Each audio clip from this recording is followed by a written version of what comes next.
आपने संसद में जाकर के प्रेस कॉन्फ्रेंस को इंटरप्ट किया, आपने संसद में संसद के बाहर, संसद के अंदर प्रधानमंत्री की सीट घेर करके प्रदर्शन किया। क्या हुआ? हमने कुछ किया? किसी पे कार्रवाई हुई? लेकिन जिस तरह का प्रदर्शन इंटरनेशनल, आप ये सोचिए ना, कांग्रेस के यूथ विंग के कार्यकर्ताओं ने अपनी छोटी सी मीडिया कवरेज के लिए पूरे वैश्विक पटल पर किसको नंगा किया? उन्होंने बीजेपी कांग्रेस को नहीं, उन्होंने देश के युवा को नंगा किया। आपको देश की चिंता करनी चाहिए भाई। हमारी आपकी राजनीति तभी चलेगी जब देश रहेगा।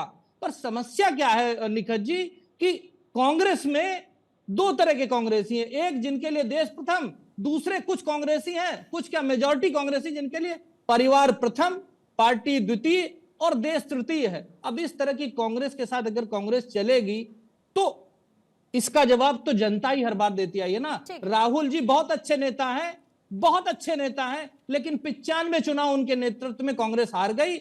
इसी से पता चलता है कि कांग्रेस के नेता राहुल गांधी जी कितनी लोकप्रिय प्रदर्शन कर रहे हैं, और वह सुतार के निवस्त करने वाले होने वाले लोगों के साथ अगर खड़े होंगे तो देश की जनता उनके साथ नहीं खड़े होगी। देश की जनता देश के साथ है। आप बीजेपी से सवाल पूछिए, आप मुझसे सवाल पूछिए, पर वैश्विक पटल पे नहीं पूछ सकती। यह सवाल है आज का, और इस पे मुझे लगता है कांग्रेस गलत रास्ते पे है, उसे माफी मांगनी चाहिए। ठीक है, निखत जवाब देंगे, फिर उसके बाद कपीश जी आपके पास आती हूँ। निवान भी हमारे साथ जुड़ चुके हैं, संजय जी भी जुड़ चुके हैं। निखत जवाब देंगे।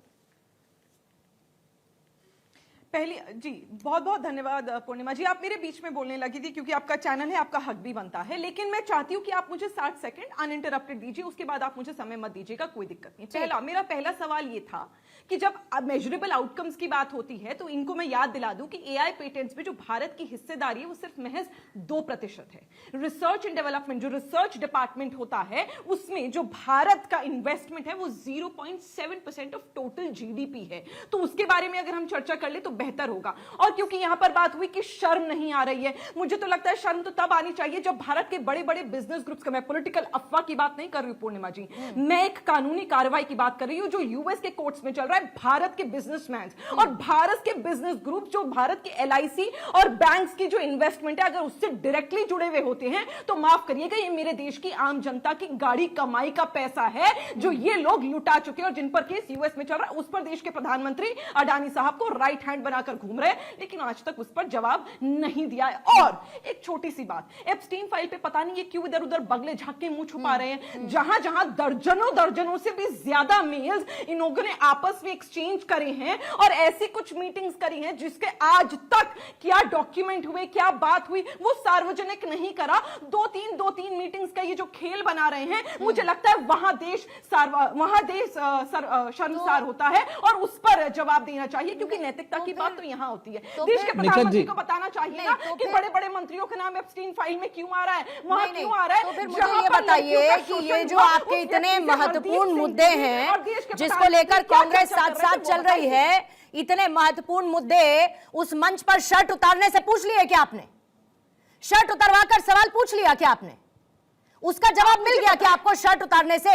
और अगर शर्ट उतारना हर बात का जवाब हो सकता है तो फिर सब शर्ट उतार कर घूमे, क्योंकि सारे जवाब मिल जाएंगे शर्ट उतारने से। तो ऐसा नहीं होता है ना निखत। मैं फिर कह रही हूं कि आपके विरोध प्रदर्शन से किसी को कोई ऐतराज नहीं है, लोकतांत्रिक अधिकार है आपका, लेकिन जगह सही आपको चुननी पड़ेगी। आपको यह देखना पड़ेगा कि जहां पर आप विरोध प्रदर्शन कर रहे हैं अगर वो अंतर्राष्ट्रीय मंच है तो उससे देश को क्या नुकसान पहुंच रहा है, देश की छवि को क्या नुकसान पहुंच रहा है। और सबसे इंपॉर्टेंट बात कपीश श्रीवास्तव साहब ये भी है कि अगर विरोध करें तो विरोध को तमाशे में तब्दील कर दें। आ रही हूं कौशल कांत जी, 30 सेकंड कौशल कांत जी जल्दी से। निखत जी, कौशल कांत जी 30 सेकंड। निखत जी आपके सारे सवालों में सबसे पहले बताना चाहूंगा कि 2014 के पहले 1 मिनट आपने बोला था, उससे ऊपर आप बोल चुकी है। 30 सेकंड का इनका जवाब ले लीजिए, फिर उसके बाद मुझे बाकी 3 मेहमान हैं उनके पास भी जाना है। निखत जी सुनिए तो, जब कांग्रेस की सरकार थी 2014 के पहले, निखत अब्बास जी अगर आप इस तरह से डिबेट करना चाहेंगी तो आप अगले बार बिल्कुल नहीं बोल पाएंगी, क्योंकि ये मैंने आपको टाइम दिया, उसके बाद भी आप जवाब सुनने के तैयार नहीं। हकीकत तो सुनो निखत अब्बास, हकीकत तो सुनिए आप। निखत अब्बास आप चिल्लाते रहेंगे, इसका कोई, आप जब बोल लीजिएगा तब बता दीजिएगा। आपके 30 सेकंड शुरू है कौशल कांत जी, खत्म हो जाएंगे। अरेस्ट मेमो बताइए, मैं तो बोलिए। अरेस्ट मेमो पढ़ के बता रही हूँ। आप बचकाना अरेस्ट मेमो बताइए ना। Have not disclose about the source of printing t-shirts कहां से प्रिंट हुई थी ये नहीं बताया कांग्रेस के कार्यकर्ताओं ने, इसलिए हमने गिरफ्तारी कर ली। अरे मुझे बताइए चल क्या रहा है? ये कौन सा नया भारत है कि या तो हमारी बात सुनो, नहीं सुनोगे तो तुम तो उठा लिए जाओगे? कहां है? ठीक है, सवालों कौशल खान से जी इतना जवाब देना डर-डर चाहते हैं, 10 सेकंड में क्यों भाग जल्दी से रहे दीजिएगा हैं प्लीज। कि उठा लिए जाओगे। ठीक है, निखत अब जवाब लेंगी। निखत अब जवाब कंटिन्यूअस लेंगी। अगर इस तरह से बोलते रहेंगे बोलिए बोलिए कौशल खान जी, क्या ही बोलिए करेंगे? बोलिए ठीक बोलिए है। सर। निखत जी, जब आपकी सरकार गई थी तो देश के 40% गांव में केवल बिजली थी, और आप एआई पे सब रिसर्च के ऊपर सबमिशन की बात कर रहे हैं। जब आपकी सरकार गई थी तो उस समय एजुकेशन और हेल्थ का जीडीपी 1% से कम था, आप रिसर्च की बात कर रही हैं। जब आपकी सरकार गई थी उस समय जो ईवे लेंथ था उससे 6 गुना ईवे लेंथ हुआ, रिन्यूएबल एनर्जी 4 गुना हुआ, यूनिकॉर्न आपके जमाने में 1 थे, आज 114 गुना हो गए हैं। डेटा कास्ट पहले से 15 रुपए थी, उससे घट करके 2 रुपए बची हुई है। इंटरनेट कनेक्टिविटी की 58 बिलियन से बढ़ करके 773 बिलियन हो गई है। मोबाइल प्रोडक्शन की 2 यूनिट होती थी आपके जमाने में, आज बढ़ करके 300 यूनिट हो गई है। और अगर एआई में हम पीछे होते मैडम ना, तो पिछले 4 सालों में 7वीं रैंकिंग से 3री रैंकिंग पे नहीं आते। समस्या क्या है कि आप देखना नहीं चाहते, आप लोग सिर्फ कपड़े उतार करके प्रदर्शन करना चाहते हैं। कपीश जी, अगर विरोध किया जाए तो विरोध तमाशे में तब्दील हो जाए, तमाशे पर कार्रवाई हो तो तानाशाही का नाम दे दिया जाए, मतलब देश की साख और विरोध के नाम पर कोई संतुलन नजर नहीं आना चाहिए क्या? देखिए, पहली चीज तो यह कि समाजवादी पार्टी इस बात को बहुत पहले ही स्पष्ट कर चुकी है कि जो कांग्रेस ने विरोध प्रदर्शन किया वो मुद्दा एकदम सही था, कहीं उसमें कोई दिक्कत नहीं थी, वो मुद्दा सही था, स्थान थोड़ा गलत हो गया। और मैं आपको आज भी इसी बात को कह रहा हूं कि राष्ट्रीय कलंक तो सरकारें लगाया करती हैं, विपक्ष के हाथ में नहीं होता है। और आप खुद देखिए ना कि राष्ट्रीय कलंक का विषय क्या था। जब हमारे प्रधानमंत्री जी विदेश की धरती पे, वो भी एलिजाबेथ की धरती पे जाके कहते हैं साहब हमारे यहाँ शौचालय नहीं है, हम तो सफेरों का देश है साहब, हम तो जहां पैदा हुए हमें बड़ी शर्म आती है कि हम कहाँ पैदा हुए।